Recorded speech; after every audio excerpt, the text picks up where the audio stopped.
अस्सलाम वालेकुम students.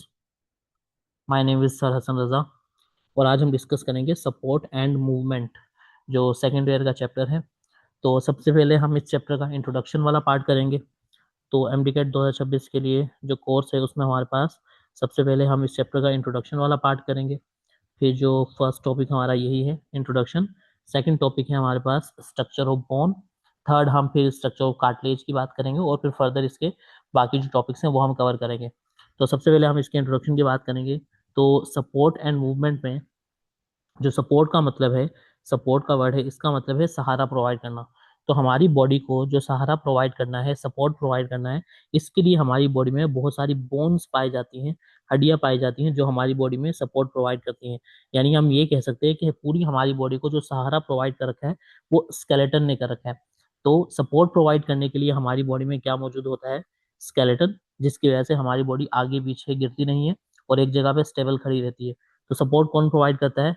Skeleton provide करता है। अब स्केलेटन की डिफरेंट टाइप्स होती हैं, जैसे कि एक टाइप होती है जो कहलाती है हमारे पास hydrostatic skeleton. Hydrostatic skeleton, hydrostatic जो स्केलेटन होता है ये पाया जाता है जेलीफिश वगैरह में, क्योंकि उनकी बॉडी में हड्डियां तो होती नहीं है। तो उनकी बॉडी में वाटर के, पानी के प्रेशर की वजह से एक स्केलेटन बन जाता है, जिसे हम कहते हैं हाइड्रोस्टेटिक स्केलेटन। जेलीफिश वगैरह में पाया जाता है। तो उनका जो स्केलेटन है वो तो पानी से मिलकर बना है, वो कहलाता है हाइड्रोस्टेटिक स्केलेटन। एक दूसरी टाइप का स्केलेटन होता है जो कहलाता है एक्सोस्केलेटन। एक्सोस्केलेटन वो होता है जो बॉडी के बाहर मौजूद हो, जैसे कि इंसेक्ट में, कीड़े मकोड़ों में जो स्केलेटन होता है वो उनकी बॉडी के बाहर होता है, तो वो कहलाता है एक्सोस्केलेटन। अब हमारी बॉडी में जो स्केलेटन है वो क्योंकि ह्यूमन की हमारी बॉडी के अंदर पाया जाता है, इसलिए वो कहलाता है एंडोस्केलेटन।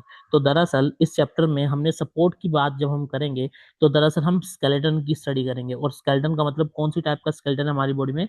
एंडोस्केलेटन है। हम एंडोस्केलेटन के बारे में पढ़ेंगे। तो हमारी बॉडी में, ह्यूमन बॉडी में एंडोस्केलेटन पाया जाता है, उसकी हमने यहाँ पर स्टडी करनी है।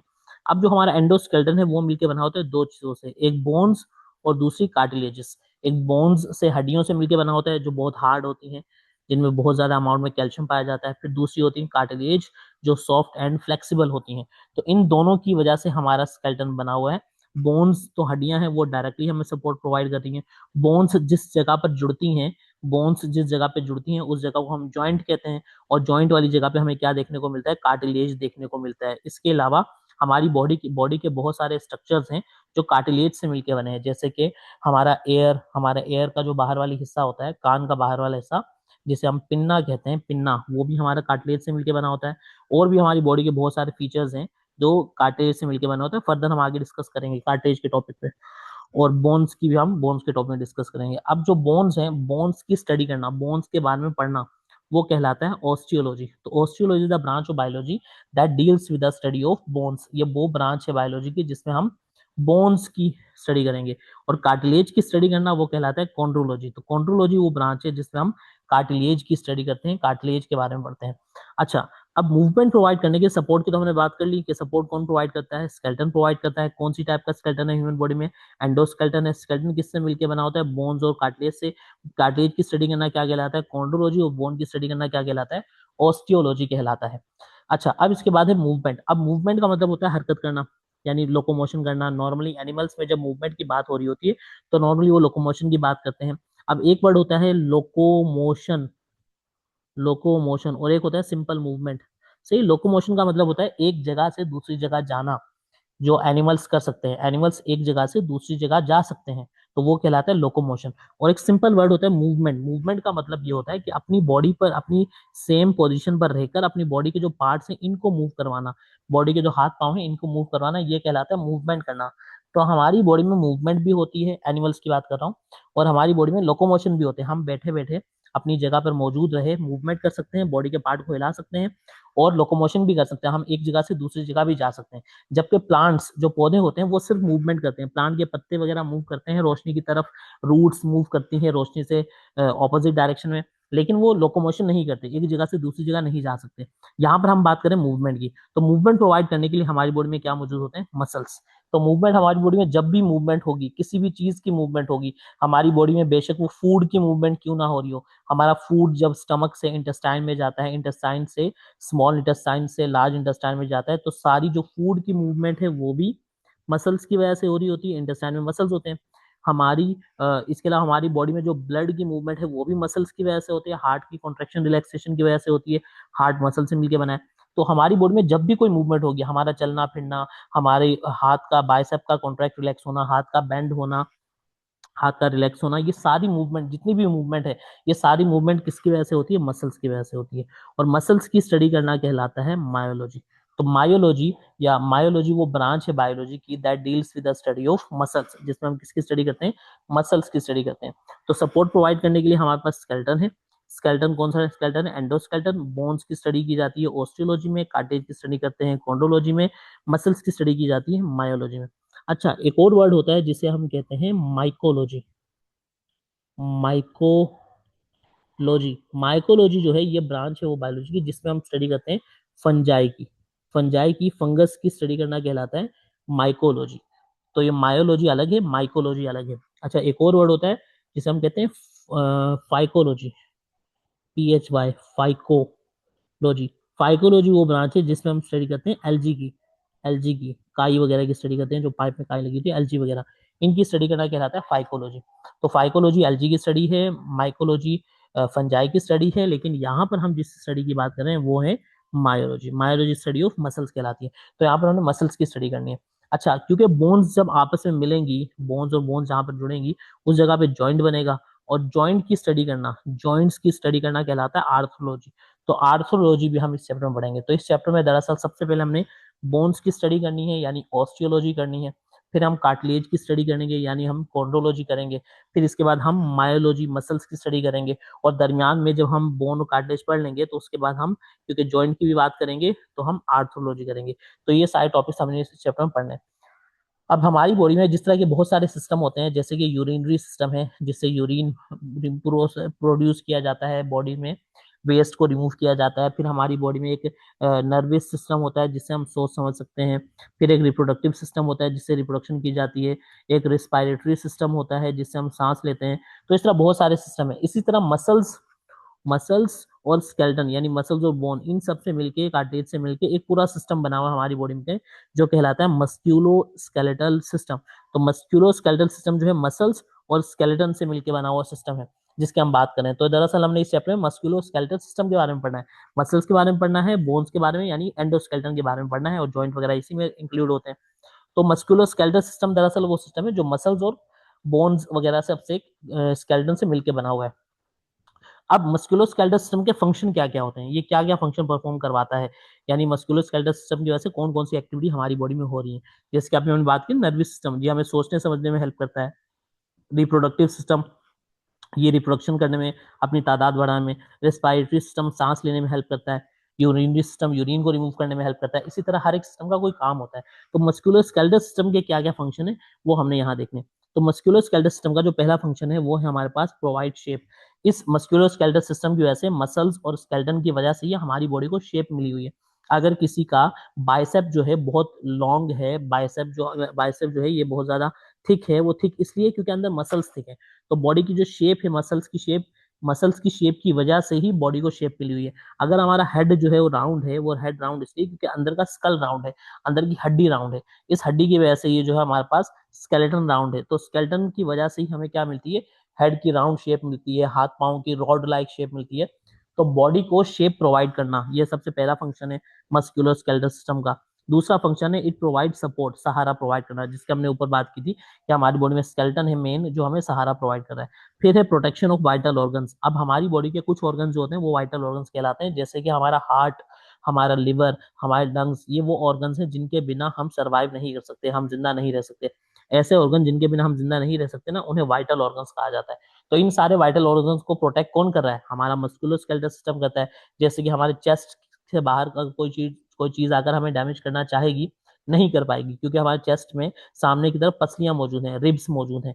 सही है, यहाँ पर रिब्स मौजूद होती हैं, रिब्स वगैरह मौजूद हैं जो हमें प्रोटेक्शन प्रोवाइड करेंगे। रिब्स मौजूद हैं, फिर इसके अलावा मसल्स भी मौजूद हैं यहाँ पर, इंटरकोस्टल मसल वगैरह, ये सारे प्रोटेक्शन वगैरह प्रोवाइड करेंगे।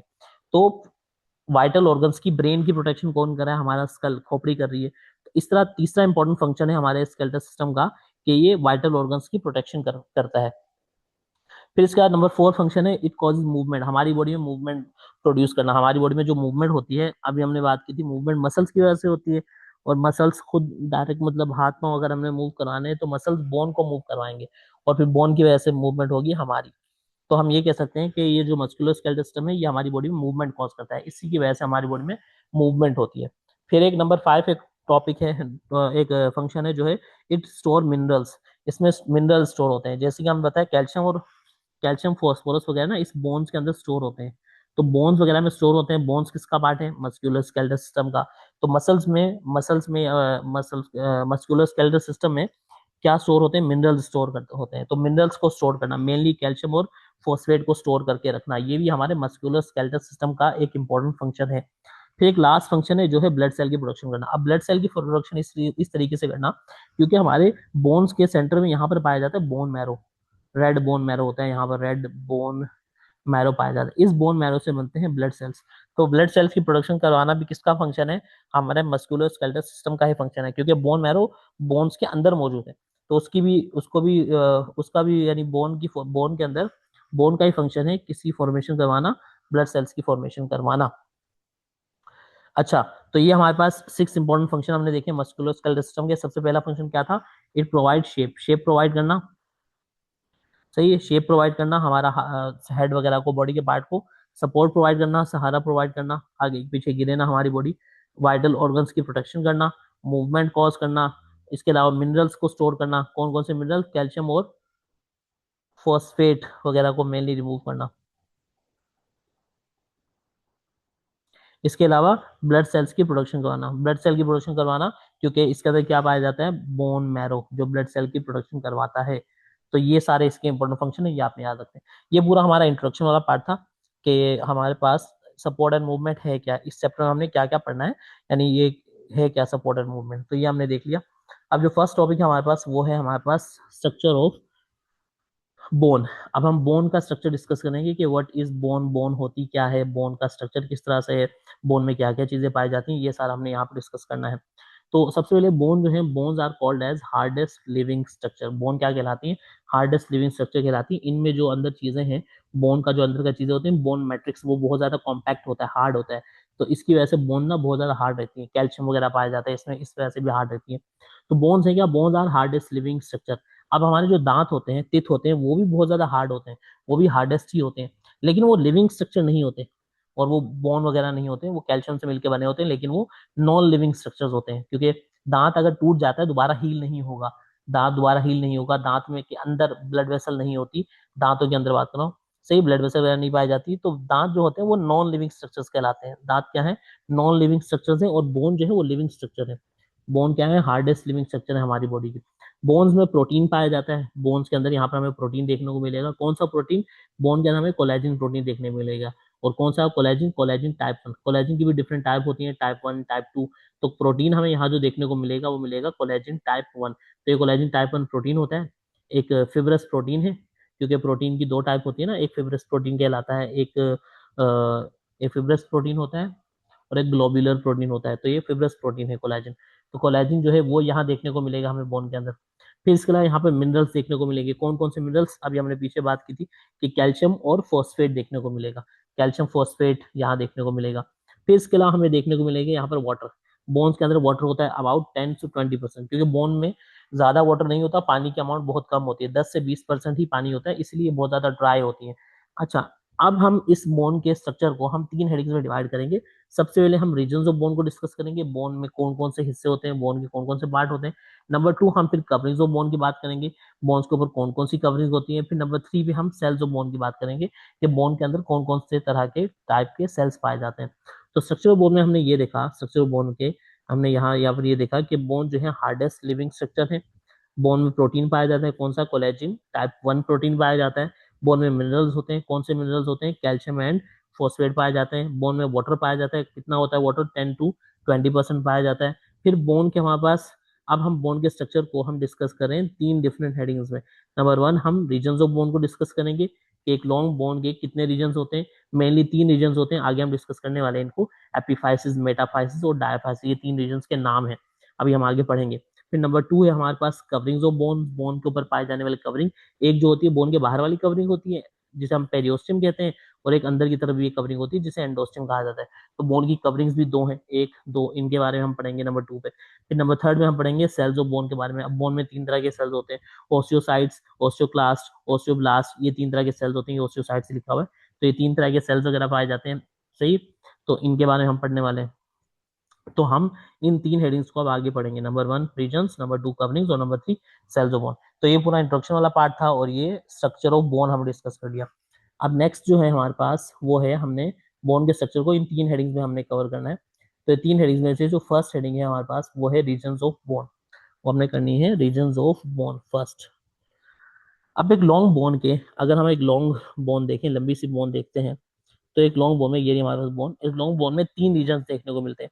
एक ये इसका ये टर्मिनल रीजन, जो टर्मिनल रीजन है, ये टर्मिनल रीजन फर्स्ट, ये इस तरफ वाला भी और इस तरफ वाला भी, ये इसका टर्मिनल रीजन है। एक होता है इसका सेंट्रल रीजन, ये सेंटर वाला रीजन जो बहुत लॉन्ग रीजन होगा, नंबर 2 पे इसे पढ़ेंगे। फिर एक इन दोनों के दरमियान वाला रीजन, ये वाला, ये जो दरमियान वाला रीजन नंबर 3 पे ये है। तो एक लॉन्ग बोन में 3 तरह के रीजन पाए जाते हैं। कितने टाइप के रीजन पाए जाते हैं? 3 टाइप के रीजन पाए जाते हैं। फर्स्ट जो रीजन है, जो टर्मिनल रीजन था दोनों तरफ वाला, वो कहलाता है एपीफाइस। क्या कहलाता है? एपीफाइस कहलाता है। फिर जो सेंट्रल रीजन था, जो लॉन्गेस्ट भी होता है, बड़ा सा रीजन होता है नंबर 2 पे, वो कहलाता है डायाफाइसिस। क्या कहलाता है? डायाफाइसिस। फिर इन दोनों के दरमियान में जो बीच वाला रीजन था, नंबर 3 वाला, इसे हम कहते हैं मेटाफाइस। ये क्या कहलाता है? मेटाफाइसिस कहलाता है। तो हमारे पास एक लॉन्ग बोन में कितने रीजन देखने को मिलते हैं? 3 रीजन देखने को मिलते हैं, जिनको हम यहाँ पर अब डिस्कस करने वाले हैं। फर्स्ट जो है हमारे पास वो है एपीफाइसिस, जिस जो टर्मिनल रीजन कहलाता है। तो एपीफाइसिस क्या है? एपीफाइसिस एक टर्मिनल रीजन है। अब एपीफाइसिस के ना 2 एंड होते हैं, एक एंड ये रहा और एक एंड ये रहा, सही। 2 एपीफाइसिस, तो ये भी एपीफाइसिस ही कहलाएगा, ये भी एपीफाइसिस कहलाएगा। लेकिन ये एक जो एंड होगा वो प्रोक्सिमल एपीफाइसिस कहलाएगा और एक डिस्टल एपीफाइसिस कहलाएगा। एक प्रोक्सिमल एपीफाइसिस कहलाएगा और एक क्या कहलाएगा? डिस्टल एपीफाइसिस कहलाएगा। अब कौन सा एंड प्रोक्सिमल और कौन सा डिस्टल कहलाएगा? अब अगर हम ह्यूमन स्केलेटन देखें, इंसान का स्केलेटन अगर हम देखते हैं, सही, इंसान के स्केलेटन में यहाँ पर हमारे पास हाथ अगर मौजूद है, ये हमारा एल्बो जॉइंट है, एल्बो है। तो यहाँ पर जो बोन होती है वो बोन कहलाती है ह्यूमरस। ये बोन जो है ये कहलाती है ह्यूमरस। तो यहाँ पर जो बोन पाई जाती है हमारे बाइसेप के ऊपर। तो ये जो एल्बो वाली बोन है, एल्बो के ऊपर वाली फोरआर्म, ये जो बोन होती है, बाजू की जो बोन होती है, ये कहलाती है हमारे पास ह्यूमरस। फॉर एग्जाम्पल ये एक ह्यूमरस है। अब ह्यूमरस का एक जो जॉइंट है ऊपर की तरफ, ये शोल्डर से बना हुआ है, और एक जो है ये हाथ वाली तरफ, हाथ से जुड़ा हुआ है, मतलब हाथ की तरफ है, ये हैंड की तरफ जा रहा है, सही। ये एल्बो जॉइंट बना रहा है और ये शोल्डर जॉइंट बना रहा है। अब शोल्डर जॉइंट जो है वो सेंट्रल बॉडी के करीब है, सही, और ये सेंट्रल बॉडी से दूर है। अब जो बोन, जो जॉइंट सेंट्रल बॉडी के करीब होता है, जो बोन का जॉइंट जो सेंट्रल बॉडी के करीब होता है, उस जगह को हम कहते हैं प्रोक्सिमल। क्या कहलाती है? प्रोक्सिमल कहलाता है। तो ये प्रोक्सिमल एपिफाइस कहलाएगा। ये वाला क्या कहलाएगा? प्रोक्सिमल एपिफाइस, अगर ये बॉडी के करीब है। और दूसरा वाला क्या कहलाएगा? डिस्टल एपिफाइस कहलाएगा। अगर हम फीमर की बात करें, फीमर होती है हमारे पास लेग में, थाई बोन होती है, तो थाई वाली जगह पाई जाती है। तो ये थाई अगर बोन है, इसकी, इस बोन की एक जो एंड होगा ऊपर, ये हमारा हिप जॉइंट बना रहा होगा, हिप में जुड़ा होगा, और एक जो इसका जॉइंट होगा नीचे की तरफ, वो नी जॉइंट बना रहा होगा, घुटने का जॉइंट बना रहा होगा। तो ये जो हमारे पास नी जॉइंट वाला हिस्सा है, ये डिस्टल कहलाएगा, ये सेंट्रल बॉडी से दूर है। और ये जो ऊपर वाला एंड है फीमर का, ये प्रोक्सिमल कहलाएगा। तो प्रोक्सिमल और डिस्टल याद रखना कि प्रोक्सिमल एपिफाइस कौन सा है और डिस्टल एपिफाइस कौन सा है। हमने देखा कि जो एपिफाइस ये टर्मिनल रीजन होता है, इसका एक एंड प्रोक्सिमल है, दूसरा क्या कहलाता है? डिस्टल कहलाता है। अब इसमें जो आउटर साइड पे बोन होगी, ये जो आउटर बोन होती है इस एपिफाइस वाले हिस्से में जो बोन होगी, ये आउटर बोन जो होती है, इसे हम कहते हैं पोरस बोन, क्योंकि खोखली होती है, इसमें छोटे छोटे पोर्स होते हैं। तो ये पोरस बोन कहलाती है। इसी को हम स्पंजी बोन भी कहते हैं, क्योंकि थोड़ी सॉफ्ट भी होती है। फिर इसी को हम ट्रेबिक्यूलर बोन कहते हैं। ट्रेबिक्यूलर बोन इसलिए कहते हैं क्योंकि इसके अंदर का जो हिस्सा होता है, इनर साइड, इसका जो अंदर वाला हिस्सा होता है, इस अंदर वाले हिस्से को हम ट्रेबिक्यूली कहते हैं। इस अंदर वाले हिस्से को क्या कहा जाता है? ट्रेबिक्यूली। तो ये ट्रेबिक्यूली वाला रीजन होता है अंदर। फिर इसके अलावा जो है इसे कैंसलिस बोन कहते हैं, खोखली सी हड्डी होती है ना, तो ये चारों इसके नाम है। तो जो हमारे पास एपीफाइस वाले रीजन में जो बोन पाई जाएगी, इस बोन के हम क्या कहते हैं? इस बोन को कहा जाता है porous bone, spongy bone, trabecular bone, या फिर कैंसलस बोन। ये चारों नाम इसी के हैं। अब ये जो बोन है, इस बोन का जो अंदर वाला हिस्सा होगा, ये आउटर बोन की हमने बात कर ली है, सॉफ्ट होती है, इसमें होल्स होते हैं। इसके अंदर की तरफ का जो हिस्सा होता है, इनर पोर्शन होता है, इस इनर पोर्शन को एक नाम दिया जाता है जो कहलाता है ट्रेबिक्यूली। जो इनर बोन है, इनर इनर पोर्शन है बोन का, एपिफाइस का जो इनर पोर्शन है, इस इनर पोर्शन में क्या पाया जाता है? इनर पोर्शन क्या कहलाता है? ट्रेबिक्यूली कहलाता है। एंड दिस ट्रेबिक्यूली कंटेन्स, इस ट्रेबिक्यूली वाले रीजन में यहाँ पर एक बोन मैरो पाया जाता है, सही। इस ट्रेबिक्यूली वाले रीजन में यहाँ पर एक बोन मैरो पाया जाता है, जो कहलाता है रेड बोन मैरो। क्या कहलाता है? रेड बोन मैरो यहाँ पर। तो यहाँ पर क्या मौजूद होगा, रेड बोन मैरो। अच्छा, एक बोन मैरो यहाँ भी मौजूद होता है बोन के अंदर, लेकिन वो रेड कलर का नहीं होता, वो होता है येलो बोन मैरो। आगे अब पढ़ेंगे हम, डायफाइसिस वाले हिस्से में होता है वो। अच्छा, तो हमने ये देखा। अच्छा, ये जो रेड बोन मैरो है इसका फंक्शन है ब्लड सेल की प्रोडक्शन करना, जो हमने पीछे भी देखा था कि ब्लड सेल की प्रोडक्शन करवाते हैं। अच्छा, तो अब तक हमने एपीफाइस में ये देखा कि रीजन ऑफ बोन में फर्स्ट रीजन क्या था, एपीफाइस। एपीफाइस क्या कहलाता है, टर्मिनल रीजन कहलाता है। इसका एक एंड प्रोक्सिमल होगा, दूसरा एंड डिस्टल होगा। इसके आउटर जो बोन होगी वो पोरस बोन होती है, स्पंजी बोन होती है, ट्रेबिकुलर बोन कहते हैं उसे, या फिर कैंसलिस बोन कहते हैं। इसके जो इनर पोर्शन होता है, अंदर वाला हिस्सा, इस इनर पोर्शन को हम कहते हैं ट्रेबिक्यूली। ये जो इनर पोर्शन है, इस इनर पोर्शन को क्या कहा जाता है, ट्रेबिक्यूली कहा जाता है। और इस ट्रेबिक्यूली, इसी वजह से इसका नाम ट्रेबिकुलर बोन भी है। इस ट्रेबिक्यूली में मौजूद क्या होता है, इस ट्रेबिक्यूली में मौजूद होता है रेड बोन मैरो। और रेड बोन मैरो का फंक्शन क्या है, ब्लड सेल की प्रोडक्शन करवाना। अब अच्छा, जो हमारे पास टॉपिक है वो है हमारे पास, अच्छा, हम डिस्कस कर रहे थे रीजन ऑफ बोन। अब रीजन ऑफ बोन में हमारे पास फर्स्ट रीजन हमने डिस्कस कर लिया जो है एपिफाइसिस। अब एपिफाइसिस के बाद जो हमारा टर्मिनल रीजन था ये एपिफाइसिस। अब इसके बाद जो दूसरा रीजन है वो कहलाता है हमारे पास ये सेंट्रल रीजन नंबर 2 पे, जो कहलाता है डायफाइसिस। अब डायफाइसिस जो है ये मिडल रीजन होता है, मिडल एंड लॉन्गेस्ट रीजन कहलाता है, क्योंकि इसकी लेंथ जो है बहुत ज़्यादा होगी, इसीलिए लॉन्गेस्ट रीजन भी है और मिडल रीजन है। इसकी जो आउटर बोन है, इसकी जो यानी ये जो बाहर की तरफ बोन पाई जाती है, दिस आउटर बोन, ये जो आउटर बोन है यहाँ से लेके यहाँ तक, सही आउटर बोन है, इस आउटर बोन को हम कहते हैं कॉम्पैक्ट बोन, या इसी को हम कहते हैं रिजिड बोन, या इसी को हम कहते हैं हार्ड बोन, रिजिड बोन या कॉर्टिकल बोन। ये सारे इसी के नाम है, सही। तो ये हमारे पास जो बोन है ये compact bone, hard bone, rigid bone कहलाती है हमारे पास, सही। ये वाली बोन जो आउटर बोन है, तो इसके बारे में याद रखना। जैसा कि हमने देखा था एपीफाइस की जो आउटर बोन थी वो पोरस बोन थी, यहाँ पर जो आउटर बोन है ये कॉम्पैक्ट बोन है, हार्ड बोन है, रिजिड बोन है, कॉर्टिकल बोन कहलाती है। अच्छा, ये जो हार्ड बोन है, अगर हम इस डायग्राम में देखें, ये हार्ड बोन यहाँ भी है, यहाँ भी है, लेकिन इस बोन के सेंटर में एक जगह है। इस सेंटर वाली जगह को हम कहते हैं मेडुलरी कैनाल, यानी बोन के अंदर की तरफ एक खोखली सी कैविटी होती है, ये central cavity. This central cavity is known as medullary canal. तो जैसे कि हम इस बोन को देखेंगे, ये साइड पे क्योंकि बोन है, ये रही बोन सेंटर में कैविटी है, तो ये साइड की बोन ये रही, और इस सेंटर में ये कैविटी है। इस कैविटी को हम क्या कहते हैं, मेडुलरी कैनाल कहते हैं। तो ये मेडुलरी कैनाल यहाँ मौजूद है, यहाँ पर होता है बोन मैरो, सही। येलो बोन मैरो यहाँ पाया जाता है। उसके बाद आगे बढ़ते हैं। अच्छा, ये जो हमारे पास बोन है, हार्ड बोन है, कॉम्पैक्ट बोन है, ये बोन मिलकर बनी होती है स्मॉल राउंड राउंड से सिलेंडर से। जैसे कि इस डायग्राम में नजर आ रहा है हमारे पास, ये गोल गोल से राउंड राउंड से सिलेंडर्स हैं। ये जो सिलेंडर्स हैं, लॉन्ग लॉन्ग से एलोंगेटेड सिलेंडर्स, इन सिलेंडर्स को कहा जाता है ऑस्टियोन। तो कॉम्पैक्ट बोन जो है वो किससे मिलकर बनी होती है, कॉम्पैक्ट बोन किससे मिलकर बनी होती है, ऑस्टियोन से मिलकर बनी होती है, सही है। अच्छा, अब ये ऑस्टियोन को, ये जो हमारे पास ऑस्टियोन है इससे मिलकर बनी होती है। ऑस्टियन को अगर हम यूँ डायगनल कट करेंगे, यूँ क्रॉस सेक्शन में कट करेंगे, तो हमें कुछ इस तरह का स्ट्रक्चर नजर आएगा। ये हमारे पास एक सिंगल ऑस्टियन है। ऑस्टियन के सेंटर में खाली सी जगह होगी, ऑस्टियन के सेंटर में एक खाली जगह होगी, और इसके अलावा साइड पे इस तरह की राउंड राउंड सी लाइंस होंगी। ये जो राउंड राउंड सी लाइंस होती हैं, ये लाइंस कहलाती हैं लैमिला। ये जो लैमिला है ये लैमिली है, सही। ये जो लैमिला है ये हमारे पास ऑस्टियन की, ऑस्टियन जो है वो किससे मिलकर बना है, स्मॉल कंसेंट्रिक राउंड राउंड सी लेयर्स से मिलकर बना होता है। इन लेयर्स को हम कहते हैं लैमिला। और ये लैमेला जो है ये मिलके बना हुआ है प्रोटीन से, कोलेजिन टाइप 1 प्रोटीन से, और इसके अलावा हाइड्रोक्सी एपिटाइड यानी कैल्शियम और फोस्फेट के मिक्सचर से मिलकर बना होता है। अच्छा, दोबारा देखते हैं। हमने देखा कि जो आउटर बोन है वो कॉम्पैक्ट बोन कहलाती है। अच्छा, एक और चीज यहाँ पर कि कॉम्पैक्ट बोन जो होती है हमारी बॉडी में 80% पाई जाती है, यानी 80% जो बोन है हमारे पास वो क्या है, ये वाली कॉम्पैक्ट बोन है, हार्ड बोन है। 20% जो है ये वाली बोन है, जो साइड पे बोन होती है, ये स्पंजी बोन होती है, सॉफ्ट बोन होती है। तो 20% bones in our body are spongy bone, compact bone, trabecular bone, cancellous bone. 80% of bones in our body are compact bone, hard bone, rigid bone, cortical bone. और ये hard bone किससे मिलकर बनी होती है, स्मॉल सिलेंडर से। और in small cylinders को क्या कहते हैं, ऑस्टियोन। ऑस्टियोन किससे मिलकर बना है, राउंड राउंड सी लेयर्स से। इन लेयर्स को क्या कहते हैं, लैमिला। लैमिला जो है वो किससे मिलकर बनी है, कोलेजन टाइप 1 प्रोटीन, और इसके अलावा हाइड्रोक्सी एपिटाइड यानी कैल्शियम और फॉस्फेट के मिक्सचर से। कैल्शियम फॉस्फेट का जो मिक्सचर होता है वो कहलाता है हाइड्रोक्सी एपिटाइड।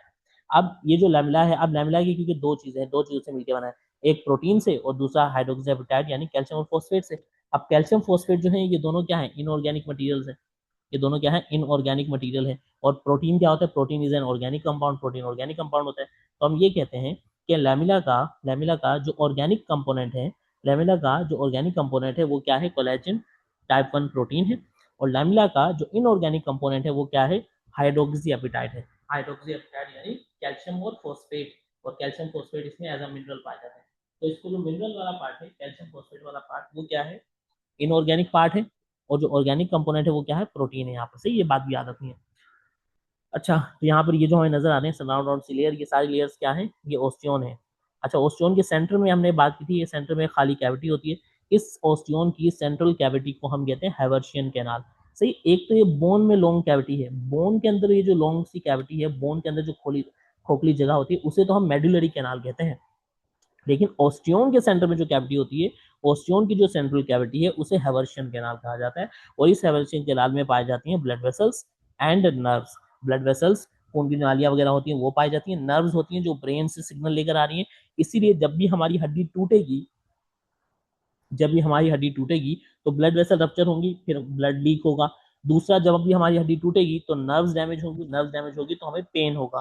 तो पेन जो हमें हो रहा होता है, पेन जो हमें फील हो रहा होगा, वो पेन हमें फील होगा, और इसके अलावा ब्लड वेसल के डैमेज होने की वजह से ब्लड भी लीक होगा। तो ये दोनों बातें यहाँ से याद रखनी है।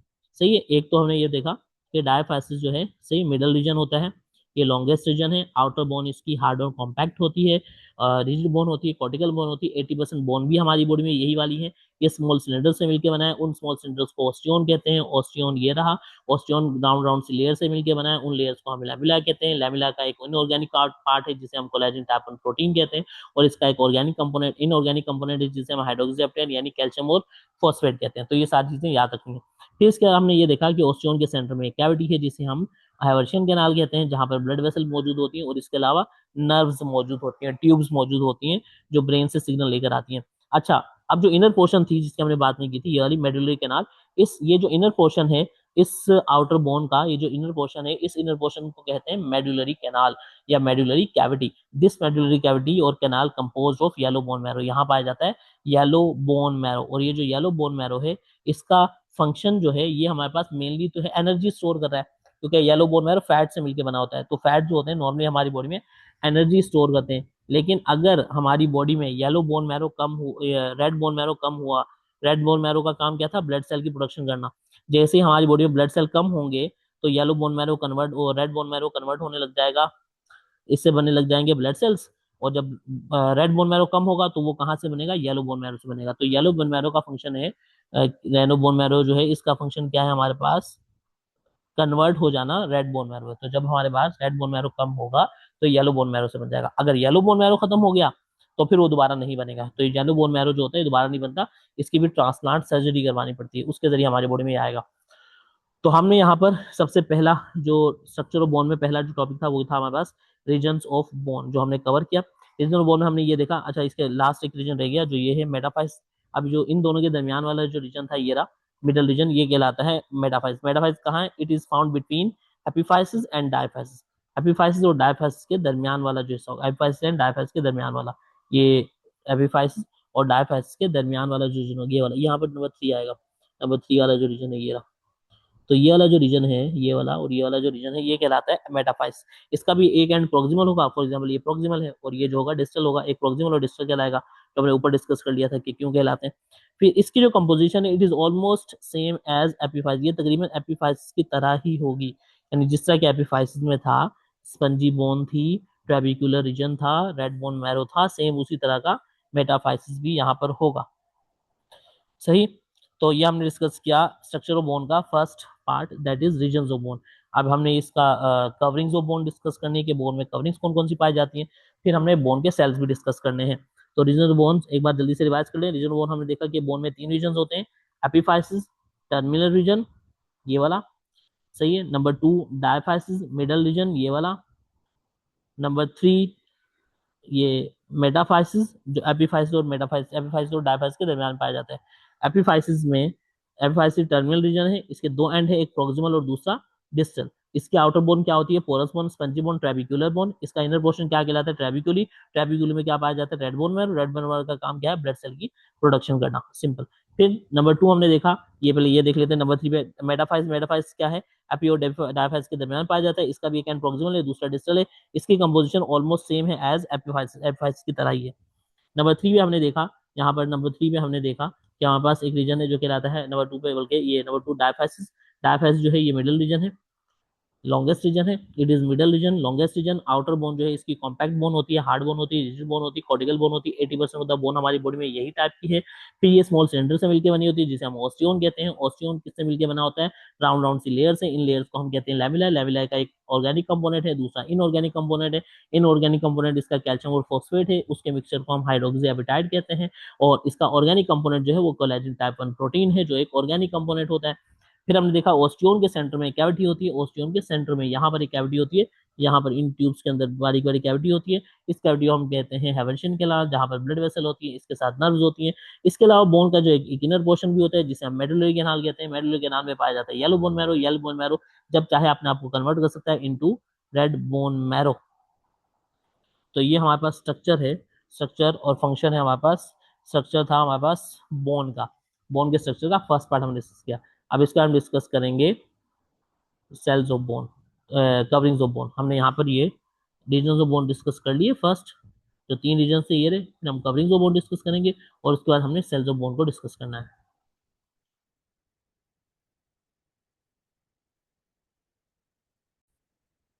अच्छा, अब हम डिस्कस करेंगे नंबर 2, कवरिंग्स ऑफ बोन। अब हमने बोन की कवरिंग्स डिस्कस करनी है। हमने देखा था कि बोन की 2 कवरिंग्स पाई जाती हैं।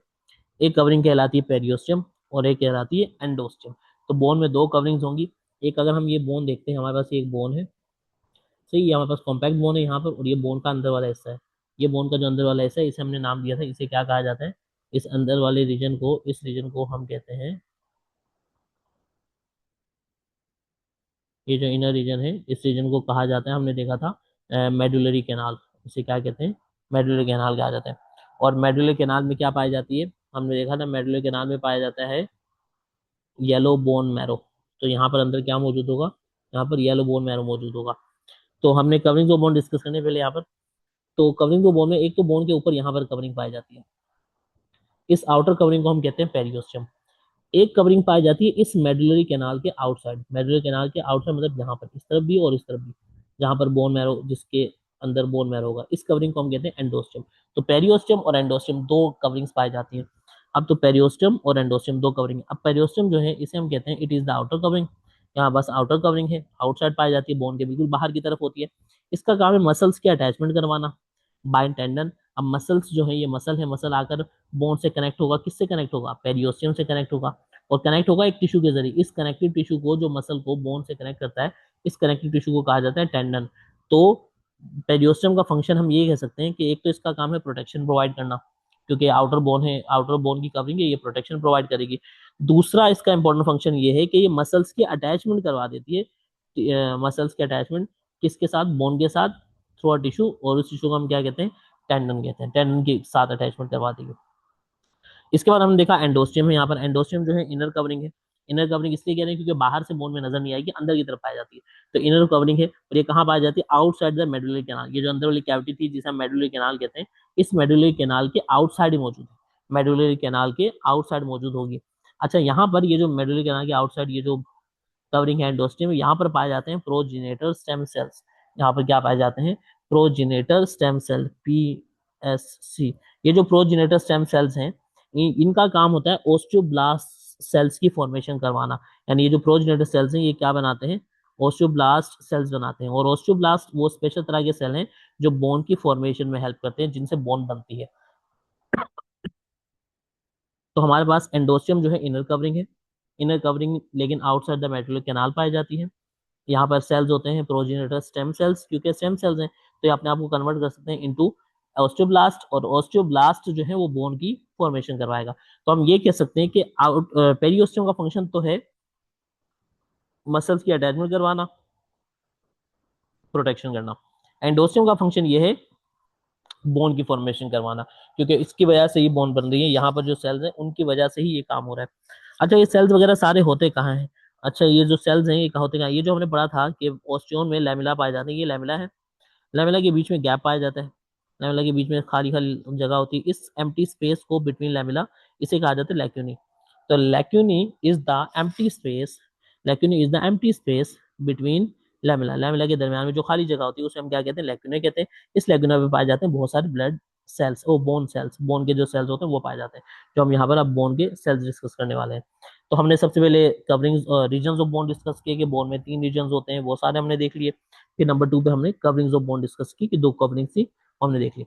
अब इसके बाद है सेल्स ऑफ बोन। अब ये हमारे पास एक लैमेला का हिस्सा है, ये लैमेला की एक लेयर है, ये लैमेला की दूसरी लेयर है। इस लैमेला की लेयर्स के अंदर बहुत सारे सेल्स मौजूद हैं। ये 3 तरह के सेल्स हैं यहाँ पर, एक ओस्टियोक्लास्ट, एक ओस्टियोब्लास्ट और एक ओस्टियोसाइट्स, ये 3 तरह के सेल्स होते हैं यहाँ पर। अब ये जो 3 तरह के सेल्स हैं, सबसे पहले हमारे पास ओस्टियोब्लास्ट, ओस्टियोसाइट, ओस्टियोक्लास्ट। ओस्टियोब्लास्ट जो होते हैं, ओस्टियोब्लास्ट ये रहे। अब ओस्टियोब्लास्ट सेल्स अगर देखोगे, ओस्टियोब्लास्ट सेल्स के ऊपर ज्यादा कवरिंग्स वगैरह नहीं है, ज्यादा कैल्शियम वगैरह डिपॉजिट नहीं होता, ये सिंपल तरह के सेल्स होते हैं। इन्हें हम कहते हैं बोन फॉर्मिंग सेल्स। ये क्या कहलाते हैं? बोन फॉर्मिंग सेल्स होते हैं। इनका काम होता है बोन की फॉर्मेशन करवाना। और ये ओस्टियोब्लास्ट किससे बनते हैं? अभी हमने देखा था, ये प्रोजेनिटर स्टेम सेल से बनते हैं। तो ओस्टियोब्लास्ट जो यहाँ पर ये नजर आ रहे हैं, इनका काम है बोन की फॉर्मेशन करवाना, ये बोन की फॉर्मेशन में हेल्प करते हैं, तो ये बोन फॉर्मिंग सेल्स कहलाते हैं। दरअसल ये सेल्स है ना, ये इमेच्योर होते हैं। ये क्या होते हैं? इमेच्योर होते हैं। इनके ऊपर कैल्शियम वगैरह ज्यादा नहीं होती। जब ये अपने ऊपर कैल्शियम डिपॉजिट कर लेंगे, कैल्शियम डिपॉजिट करने का प्रोसेस कहलाता है कैल्सिफिकेशन। क्या कहलाता है? कैल्सिफिकेशन। जब अपने ऊपर कैल्सिफिकेशन कर लेंगे, जब अपने ऊपर बोन्स कैल्शियम वगैरह डिपॉजिट कर लेंगे, तो ये जो ओस्टियोब्लास्ट हैं, ये कन्वर्ट हो जाएंगे इनटू ओस्टियोसाइट। ये क्या बन जाएंगे? ओस्टियोसाइट बन जाएंगे, मेच्योर बोन सेल्स बन जाएंगे। ओस्टियोसाइट में अपने कैल्शियम वगैरह डिपॉजिट करेंगे तो ये ओस्टियोसाइट बन जाएंगे, थोड़े हार्ड टाइप के सेल बन जाएंगे।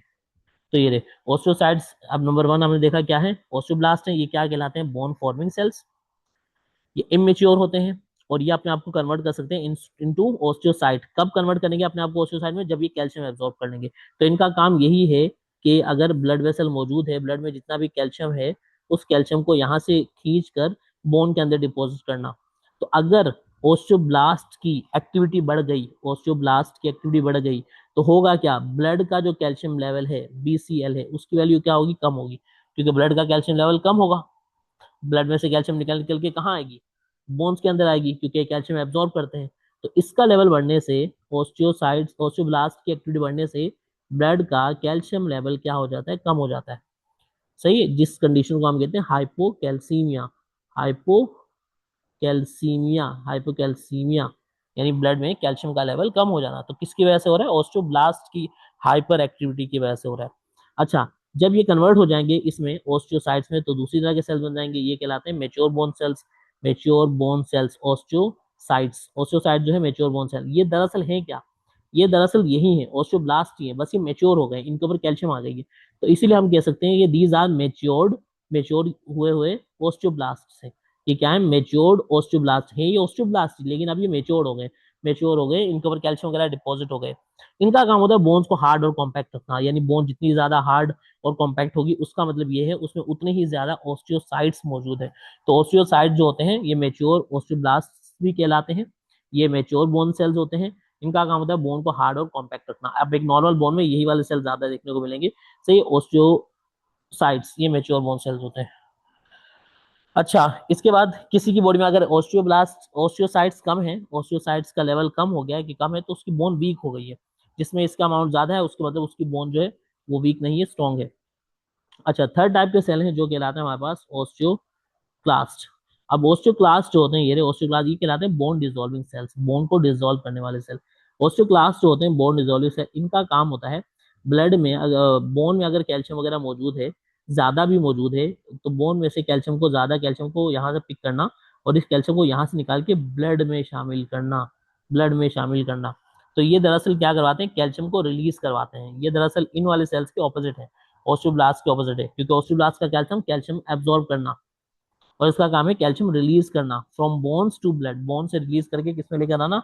ब्लड में लेकर आना। तो अगर हम ये पूछें कि ओस्टियोक्लास्ट की एक्टिविटी बढ़ जाएगी, ओस्टियोक्लास्ट की एक्टिविटी बढ़ेगी, तो इससे क्या होगा? ओस्टियोक्लास्ट की एक्टिविटी से क्या होगा? ओस्टियोब्लास्ट की एक्टिविटी बढ़ी थी, उससे क्या हुआ था? ब्लड का कैल्शियम लेवल कम हुआ था, जिसे हम हाइपोकैल्सीमिया कहते हैं, क्योंकि सारा जो कैल्शियम था वो बोन से आके किसमें आ गया था? ब्लड में आ गया, ब्लड से निकल के बोन्स के अंदर आ गया था।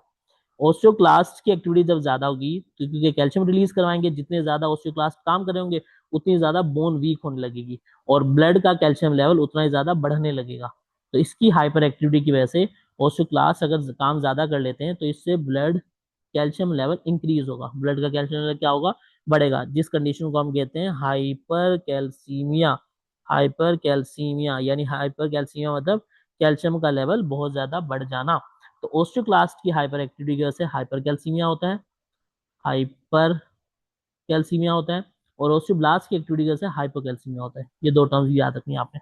अच्छा, ये दरअसल ओस्टियोक्लास्ट जो है इनका एक फायदा ये है कि ये बोन की रीमोल्डिंग कराते हैं। बोन रीमोल्डिंग का मतलब है, देखो जब बोन है हमारे पास, ये नॉर्मल बोन है, अगर ये टूट जाती है तो ये हील हो जाएगी। जब हील हो जाएगी तो बोन के ऊपर ना इस तरह के वो बन जाते हैं, एक्स्ट्रा टिश्यू बन जाते हैं, एक्स्ट्रा कैल्शियम बन जाती है। इस एक्स्ट्रा कैल्शियम को रिमूव करवाना और बोन को बिल्कुल प्लेन बनाना, बोन की शेप को बिल्कुल प्लेन करके रखना, ये काम होता है इनका। इस बोन की शेप को मेंटेन करना, यानी इसको प्लेन करके रखना, एक्स्ट्रा कैल्शियम को हटा देना, रिमूव कर देना, ये कहलाता है बोन रीमॉडलिंग। तो ये बोन रीमोल्डिंग करते हैं, सही, इनका काम बोन रीमोल्डिंग होता है।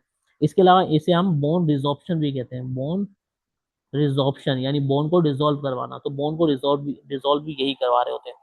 तो तीन टाइप के सेल्स थे हमने देखे कि हमारे पास बोन में तीन टाइप के सेल होते हैं, osteoblast, osteoclast, osteocytes and osteoclast. Osteoblast जो होते हैं ये बोन फॉर्मिंग सेल्स हैं, बोन की फॉर्मेशन में हेल्प करते हैं। ओस्टियोसाइट जो है मेच्योर बोन सेल्स हैं। ओस्टियोक्लास्ट जो है बोन डिसॉल्विंग सेल है, बोन को डिसॉल्व करवाने सेल है। ओस्टियोब्लास्ट जो होते हैं इमेच्योर होते हैं। ओस्टियोसाइट्स जो होते हैं ये मेच्योर होते हैं। ओस्टियोक्लास्ट जो होते हैं ये तो कैल्शियम को रिलीज करवाने के लिए होते हैं। सही, इनका काम क्या है, ओस्टियोब्लास्ट का कैल्शियम को एब्जॉर्ब करवाना। ओस्टियोसाइट्स तो वो हैं जो कैल्शियम एब्जॉर्ब कर चुके हैं और ये इनएक्टिव हो गए हैं। अच्छा, ये सेल्स इनएक्टिव होते हैं, तो इनका कुछ काम नहीं, ये इनएक्टिव होंगे। फिर जो ओस्टियोक्लास्ट होते हैं ये तीसरी टाइप के सेल हैं, इनका काम है कैल्शियम को रिलीज करना, बोन में से कैल्शियम को निकाल निकाल के ब्लड में डालना। इसे हम बोन रीमॉडलिंग भी कहते हैं, बोन की शेप को मेंटेन करके रखना। अगर इसकी एक्टिविटी बढ़ी तो इससे क्या होगा, ब्लड का कैल्शियम लेवल कम होगा, क्योंकि कैल्शियम एब्जॉर्ब करवा रहे हैं। और ब्लड का कैल्शियम लेवल कम होगा मतलब हाइपोकैल्सीमिया होगा, हाइपोकैल्सीमिया। और इसकी एक्टिविटी अगर बढ़ी ओस्टोब्लास्ट की तो इससे हाइपर कैल्सीमिया होगा, क्योंकि कैल्शियम रिलीज करवा रहा है ये। तो ये तीन चार टर्म्स भी आपने याद रखनी है। तो यहाँ पर हमने एक टॉपिक जो हमारा था स्ट्रक्चर ऑफ बोन का, ये हमने कवर किया यहाँ पर। इसको यहाँ पर स्टार्टिंग से देख लेते हैं। हमने स्ट्रक्चर ऑफ बोन यहाँ से स्टार्ट किया था।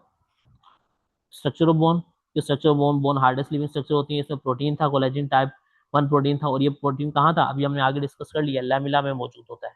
सही, लैमिला जो होते हैं वो उसका जो ऑर्गेनिक कंपोनेंट है वो ये है। और इनऑर्गेनिक कंपोनेंट क्या है, उसका मिनरल्स है।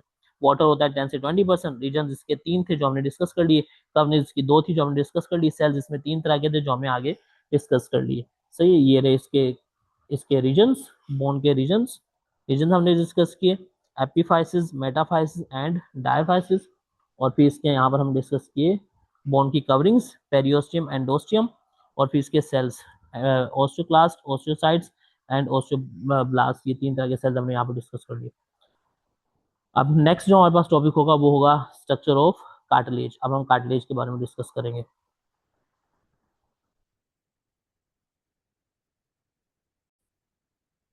जो नेक्स्ट टॉपिक हमने डिस्कस करना है वो है हमारे पास next topic structure of cartilage. तो हमने स्ट्रक्चर ऑफ बोन डिस्कस कर लिया था। अब इसके बाद नेक्स्ट हम डिस्कस करेंगे स्ट्रक्चर ऑफ कार्टिलेज। अब कार्टिलेज के बारे में हमें पढ़ना है। तो कार्टिलेज जो होती है, cartilage are soft and flexible. जिस तरह कि हमने बोन के बारे में पढ़ा था कि बोन जो होती है हार्ड एंड कॉम्पैक्ट होती हैं, जबकि कार्टिलेज जो है ये सॉफ्ट एंड फ्लेक्सिबल होंगी। सो ये सॉफ्ट होती हैं, फ्लेक्सिबल होती हैं, लचकदार होंगी। और यूजुअली ये पाई जाती हैं बिटवीन बोन्स, बोन्स के दरमियान। जैसे ये दो बोन्स हैं, बोन्स के दरमियान में यहाँ पर जो जॉइंट बन रहा है, यहाँ पर जॉइंट वाली जगह पे पाई जाती है। तो these are normally found between bones, bones के दरमियान पाई जाती हैं, यानी इन जॉइंट, जॉइंट्स में पाई जाती हैं। सही है, जॉइंट्स के बारे में हमने आगे डिस्कस करना है। फिर इनका काम क्या है, ये जो कार्टिलेज है ये प्रोवाइड करती है, क्वेश्चन प्रोवाइड करती है, यानी ये एज अ शॉक एब्जॉर्बर काम करती है। यानी इस हड्डी पे जो प्रेशर पड़ेगा, शॉक पड़ेगा, उसको एब्जॉर्ब कर लेगी ये बोन, ताकि अगली वाली हड्डी पे इतना ज्यादा प्रेशर ना पड़ सके। तो एज अ शॉक एब्जॉर्बर काम करती है। ज्यादा भारी वजन अगर हम उठा भी लेते हैं तो हड्डियों पे, नीचे वाली हड्डी पे इतना प्रेशर नहीं पड़ेगा, ये बीच में ये ना काफी शॉक को ये एब्जॉर्ब कर लेगी। फ्रिक्शन को रिड्यूस करना, जब हम हाथ पाँव की मूवमेंट वगैरह करते हैं तो मूवमेंट के टाइम पे ये बोन राइट लेफ्ट, ये बोन राइट लेफ्ट मूव करती है। अब बोन जब मूव मूव करेगी तो इनके दरमियान फ्रिक्शन पैदा होने का खतरा होता है कि बोन बोन से टकराएगी तो फ्रिक्शन, रगड़ पैदा ना हो जाए। तो इस रगड़ को पैदा होने नहीं देती कार्टिलेज। तो कार्टिलेज का काम यही है कि फ्रिक्शन को रिड्यूस करना, दरमियान में रगड़ को पैदा होने ना देना। फिर इसके अलावा प्रोटेक्ट फ्रॉम कंप्रेसिव फोर्सेज। जो कंप्रेसिव फोर्सेज होती हैं, ज्यादा वजन उठाएंगे तो जो फोर्स लगेगी उस फोर्स की वजह से हड्डियां डैमेज हो सकती है। तो उस कंप्रेसिव फोर्स से बोन को बचाना, ये भी हमारी कार्टिलेज का इंपॉर्टेंट फंक्शन है। तो कार्टिलेज जो है हमारे पास सॉफ्ट एंड फ्लेक्सिबल है। बिटवीन बोन्स पाई जाती हैं, जॉइंट वाली जगह पे पाई जाती हैं। ये प्रोवाइड क्या करती हैं, कुशन प्रोवाइड करती हैं, एज अ शॉक एब्जॉर्बर काम करती हैं, फ्रिक्शन को रिड्यूस करती हैं। इसके अलावा ये कंप्रेसिव फोर्सेस से हमें बचाती हैं। सही है, यहाँ पर भी हमें प्रोटीन देखने को मिलेगा, लेकिन यहाँ पर जो प्रोटीन देखने को मिलेगा वो मिलेगा कोलेजन टाइप 2। जैसे कि बोन में हमने देखा था वहां पर कोलेजन टाइप 1 था, यहाँ पर जो है कोलेजन टाइप 2 प्रोटीन पाया जाता है। इसके अलावा कार्टिलेज में और डिफरेंट टाइप के प्रोटीन्स भी होते हैं। उन प्रोटीन को हम कहते हैं नॉन कोलेजन प्रोटीन। क्या कहते हैं? Non collagen protein. तो प्रोटीन्स यहाँ पर जो है कोलेजन प्रोटीन है, कोलेजन टाइप 2 प्रोटीन है। इसके अलावा बहुत सारे प्रोटीन्स हैं, उन सबको मिला के हम कह देते हैं कि these are non collagen proteins. अच्छा, इसके अलावा यहाँ पर हमें देखने को मिलेगा एक प्रोटियोग्लाइकन। प्रोटियोग्लाइकन जो है यहाँ पर अंदर देखने को मिलता है। प्रोटियोग्लाइकन दरअसल एक कॉन्जुगेटेड मॉलिक्यूल है जो प्रोटीन और ग्लाइकन यानी कार्बोहाइड्रेट के मिक्सचर से मिलकर बना होगा। तो ये एमसीक्यू आ सकता है कि कार्टिलेज में ऐसा कौन सा कॉन्जुगेटेड मॉलिक्यूल पाया जाता है? तो कार्टिलेज में प्रोटियोग्लाइकन पाया जाता है, यानी कार्बोहाइड्रेट और प्रोटीन का मिक्सचर पाया जाता है। अच्छा, हमने ये सारी इसकी कंपोजिशन की बात कर ली। इसके अलावा यहाँ पर वाटर होता है, वाटर होता है अबाउट 80%। हमने बोन में देखा था, बोन में वाटर था 10 से 20%, जबकि कार्टिलेज में हमारे पास बोन प्रेजेंट होता है 80%। अच्छा, इसके अलावा यहाँ पर सेल्स मौजूद होते हैं। अब बोन की तरह यहाँ पर डिफरेंट टाइप के सेल्स हैं। यहाँ पर एक सेल्स होते हैं, स्पेशल तरह के जो सेल्स होते हैं, इसकी स्ट्रक्चर फंक्शन वगैरह को मेंटेन करके रखते हैं, वो कहलाते हैं कॉन्ड्रोसाइट्स। तो कॉन्ड्रोसाइट्स सेल्स हैं जो कार्टिलेज के सेल्स होते हैं, इसीलिए कार्टिलेज की स्टडी को कॉन्ड्रोलॉजी कहा जाता है। इसके ऊपर कवरिंग भी एक ही कवरिंग है, आउटर कवरिंग है, अंदर की तरफ कोई कैविटी नहीं है, कोई कवरिंग नहीं है, इसीलिए इसकी जो एक कवरिंग है वो कहलाती है पेरिकॉन्ड्रियम। तो इसमें एक ही कवरिंग होगी जो क्या कहलाएगी? पेरिकॉन्ड्रियम कहलाएगी। यहाँ पर कोई भी ब्लड वेसल्स नहीं होती। जिस स्ट्रक्चर में ब्लड वेसल नहीं होती उसे हम कहते हैं ए वेस्कुलर। तो कार्टिलेजेस आर ए वेस्कुलर, और जिसमें ब्लड वेसल हो उसे हम कहते हैं वेस्कुलर। तो बोन्स वेस्कुलर होती हैं और कार्टिलेजेस क्या होती हैं? ए वेस्कुलर होती हैं। अच्छा, ना तो इसमें नर्व्स पाई जाती हैं, यानी इसमें ना तो नर्व्स होती हैं ना ही ब्लड वेसल्स होती हैं। तो नर्व्स वगैरह नहीं होती, यानी ये नॉन इनर्वेटेड होती है। नॉन इनर्वेटेड का मतलब है जिसमें नर्व्स ना हो। तो कार्टिलेज के टूटने से हमें पेन भी नहीं होगा और इसकी हीलिंग वगैरह भी नहीं होती है, ठीक नहीं होती, टूटने के बाद दोबारा से खुद नहीं जुड़ती, जबकि बोन जो है खुद ब खुद हील हो जाती है। तो इसमें नर्व्स नहीं है, यानी ये नॉन इनर्वेटेड है, और इसमें ब्लड वेसल नहीं है, यानी ये एवेस्कुलर है। तो ये हमारे पास बोन का जनरल जो कार्टेज है, कार्टेज की जनरल कंपोजिशन है। अब हम बोन और कार्टेज को यहाँ कंपेयर कर लेते हैं। बोन में हमने पढ़ा था बोन क्या थी? हार्ड एंड कॉम्पैक्ट थी। कार्टिलेज क्या है? सॉफ्ट एंड फ्लेक्सिबल है। बोन्स कहाँ थी? बोन्स हमारी बॉडी में डिफरेंट लोकेशन पे मौजूद थी। हमारी बॉडी में तकरीबन 206 बोन्स पाई जाती हैं, वो हम आगे डिस्कस करेंगे ह्यूमन स्केलेटन में। कार्टिलेज कहाँ होती हैं? जॉइंट्स वाली जगह पे होती हैं ज्यादातर। सही, बोन का काम था वो हमारी बॉडी में हमें सपोर्ट प्रोवाइड करना। इसके अलावा हमारी बॉडी के कंप्रेसिव हमारी बॉडी के वाइटल ऑर्गन्स को प्रोटेक्ट करके रखना। कार्टिलेज के ये सारे फंक्शंस हैं। बोन में कौन सा प्रोटीन था? कोलेजन टाइप 1 था। कार्टिलेज में कौन सा प्रोटीन है? कोलेजन टाइप 2 प्रोटीन है। वहां पर नॉन कोलेजन कोई प्रोटीन नहीं था, वहां पर कैल्शियम और फॉस्फेट था, हाइड्रोक्सी एपेटाइट था। यहाँ पर हाइड्रोक्सी एपेटाइट नहीं है, यहाँ पर नॉन कोलेजन प्रोटीन है। यहाँ पर प्रोटियोग्लाइकन मौजूद है जो एक कॉन्जुगेटेड मॉलिक्यूल है, ऐसा कुछ भी नहीं था बोन में। सही है, यहाँ पर सेल्स होते हैं जो कॉन्ड्रोसाइट्स कहलाते हैं। वहां पर सेल्स जो बोन में थे वो 3 तरह के सेल्स थे, ओस्टियोसाइट्स, ओस्टियोक्लास्ट, ओस्टियोब्लास्ट। कवरिंग यहाँ पर एक है पेरिकॉन्ड्रियम, वहां पर 2 कवरिंग थी, पेरियोस्टियम एंड एंडोस्टियम। यहाँ पर ब्लड वेसल नहीं है, यानी ये ए वेस्कुलर है, और वहां पर ब्लड वेसल थी बोन में, तो वो वेस्कुलर कहलाएगी। ये नॉन इनर्वेटेड है, यहाँ पर नर्व्स नहीं होती, और वो जो बोन होती है वो इनर्वेटेड होती है, यहाँ वहां पर नर्व्स वगैरह पाई जाती है। यहाँ पर वाटर अबाउट 80% है, वहां पर वाटर अबाउट 10 से 20% था। अब हमने वहां पर कोई अलग से हेडिंग लगा के बोन की टाइप्स नहीं की थी, बोन की टाइप्स हमने अलग से डिस्कस नहीं की थी। वैसे दरअसल बोन की वो 2 टाइप्स जो हमने डिस्कस देखी वहां पर, एक स्पंजी बोन थी जो ट्रेबिकुलर बोन होती है एंड, और एक दूसरी जो थी वो कॉम्पैक्ट बोन थी। कॉम्पैक्ट बोन कहाँ थी? डायफाइस वाले रीजन में। और स्पंजी बोन कहाँ थी? जो हमारे पास एपिफाइसिस और मेटाफाइसिस वाला रीजन था। तो ये 2 टाइप थी बोन की। सही है, वो हमने ऊपर उसमें देख ली थी। अब हम यहाँ पर टाइप्स ऑफ कार्टिलेज देखते हैं। अब कार्टिलेज के हमारी बुक में 3 टाइप्स हैं। सही, कार्टिलेज की एक टाइप कहलाती है हेलाइन कार्टिलेज, दूसरी कहलाती है फिब्रो कार्टिलेज, तीसरी कहलाती है इलास्टिक कार्टिलेज। अब हेलाइन कार्टिलेज जो होती है ये स्मूथ सरफेस वाली होती है, यानी इसकी जो सरफेस होगी, इस कार्टिलेज की जो सरफेस होगी वो बिल्कुल स्मूथ होगी, बिल्कुल प्लेन होगी। तो स्मूथ सरफेस वाली होती है। इसके अलावा ये पाई जाती है हमारे पास जॉइंट्स वाली जगह पे, ज्यादातर जो जॉइंट वाली जगह होगी वहां पर होती है। तो ये स्मूथ सरफेस की है, हमारी नोज में पाई जाती है। हमारी नोज के अंदर जो कार्टिलेज होता है वो हेलाइन कार्टिलेज है। इसके अलावा between ribs and sternum, ribs ये स्टर्नम सेंटर वाली चेस्ट बोन जो होती है इसे हम स्टर्नम कहते हैं। इसके ऊपर जो बहुत सारी हड्डियां यूं अटैच होती हैं स्टर्नम के ऊपर, वो सारी हड्डियां क्या कहलाती है? रिब्स कहलाती है। तो रिब्स और स्टर्नम के दरमियान में जो कार्टिलेज होता है वो कार्टिलेज क्या कहलाता है? हेलाइन कार्टिलेज। वैसे तो वो कोस्टल कार्टिलेज कहलाता है, कोस्टल कार्टिलेज कहलाता है, लेकिन वो कोस्टल कार्टिलेज कौन सी टाइप का कार्टिलेज है? वो हेलाइन टाइप का कार्टिलेज होता है। सही है, तो नोज में कौन सी कार्टिलेज है? हेलाइन रिब्स और स्टर्नम के दरमियान कौन सी कार्टिलेज है, हेलाइन। इसके अलावा बोन की सरफेस पे, अब बोन की सरफेस मतलब ये है कि हमारे पास एक बोन जो होती है, एक बोन यहाँ है, दूसरी बोन यहाँ है, जिस जगह पे बोन जुड़ती है ना, जिस जगह पे बोन आपस में जुड़ती है, जैसे ये बोन एक ऊपर वाली बोन है, नीचे वाली बोन है, जहां पर जुड़ेगी, इस बोन की सरफेस के ऊपर एक कार्टिलेज होता है यहाँ पर, और एक यहाँ पर भी कार्टिलेज होता है। इस कार्टिलेज को हम कहते हैं आर्टिक्यूलर कार्टिलेज। बोन की सरफेस पर पाया जाने वाला ये कहलाता है आर्टिक्यूलर कार्टिलेज। आर्टिकुलर कार्टिलेज कहा जाता है। ये आर्टिकुलर कार्टिलेज दरअसल आर्टिकुलेशन में हेल्प करता है। आर्टिकुलेशन बोलते हैं जॉइंट को। तो ये जो बोन की सरफेस पर, इस बोन की सरफेस पर, इस बोन की सरफेस जो कार्टिलेज है, इसे हम कहते हैं आर्टिकुलर कार्टिलेज। और ये आर्टिकुलर कार्टिलेज कौन सा कार्टिलेज है, हेलाइन कार्टिलेज। यहाँ नहीं होता कार्टिलेज, यहाँ पर होती है पेरियोस्टियम, बोन की जो आउटर कवरिंग होती है। सिर्फ कार्टिलेज यहाँ पर होगा, जॉइंट वाली सरफेस पे होगा। तो हेलाइन कार्टिलेज फर्स्ट टाइप का कार्टिलेज था। ये स्मूथ सरफेस वाले होते हैं, बिटवीन हमारे पास नोज में पाए जाते हैं, रिब्स और स्टर्नम के दरमियान में, और बोन सरफेस पे, हर जॉइंट की बोन सरफेस पे से ही ज्यादा बोन जो जॉइंट होते हैं उनकी बोन की सरफेस पे पाए जाते हैं, इसीलिए ना मोस्ट अबंडेंट है।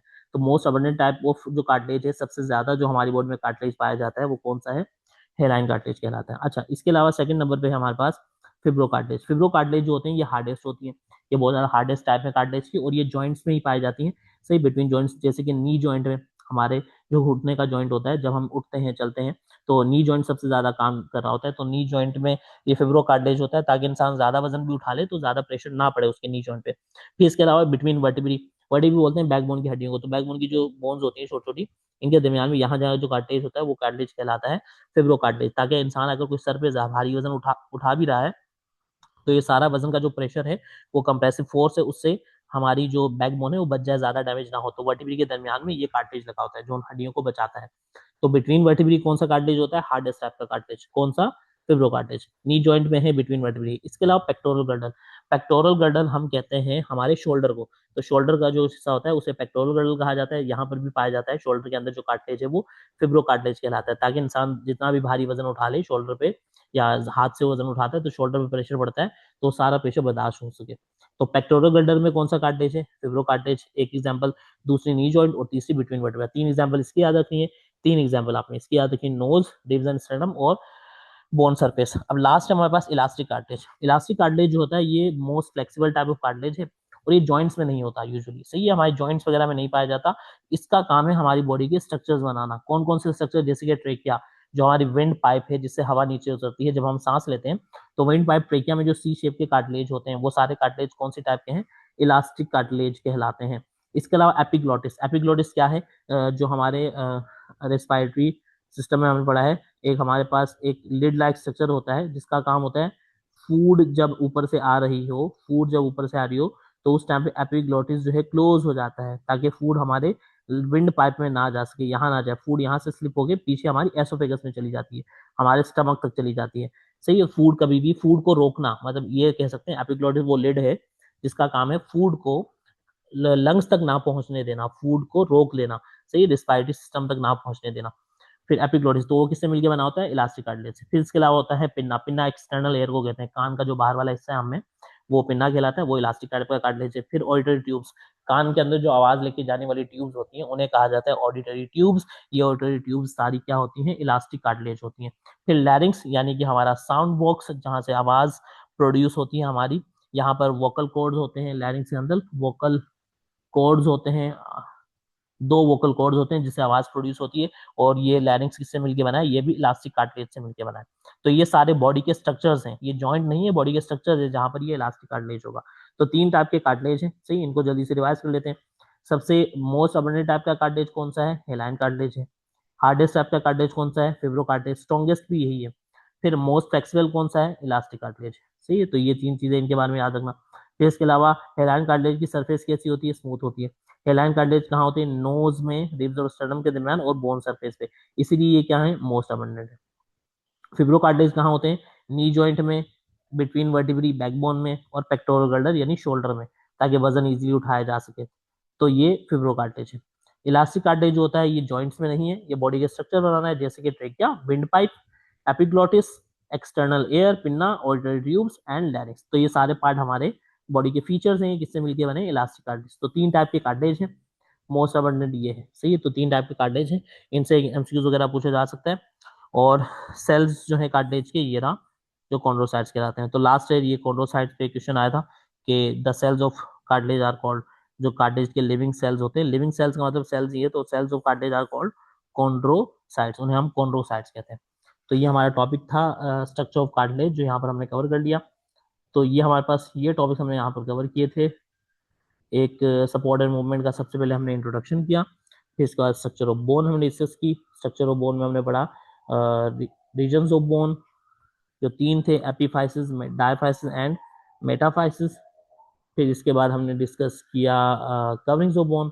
अब कवरिंग्स ऑफ बोन हमारे पास दो थी, पेरियोस्टियम एंड एंडोस्टियम। फिर इसके बाद हमने सेल्स ऑफ बोन डिस्कस किया, जो तीन थे, osteoclast, osteoblast, osteocytes and osteoblast clast. फिर इसके बाद हमने, अब यहाँ पर हमने डिस्कस किया लास्ट अभी हमने, स्ट्रक्चर ऑफ कार्टिलेज। तो स्ट्रक्चर ऑफ कार्टिलेज यहाँ पर हमारा डिस्कस हो गया। इसके बाद हमने डिस्कस करना है आगे ह्यूमन स्केलेटन, इंसान का स्केलेटन।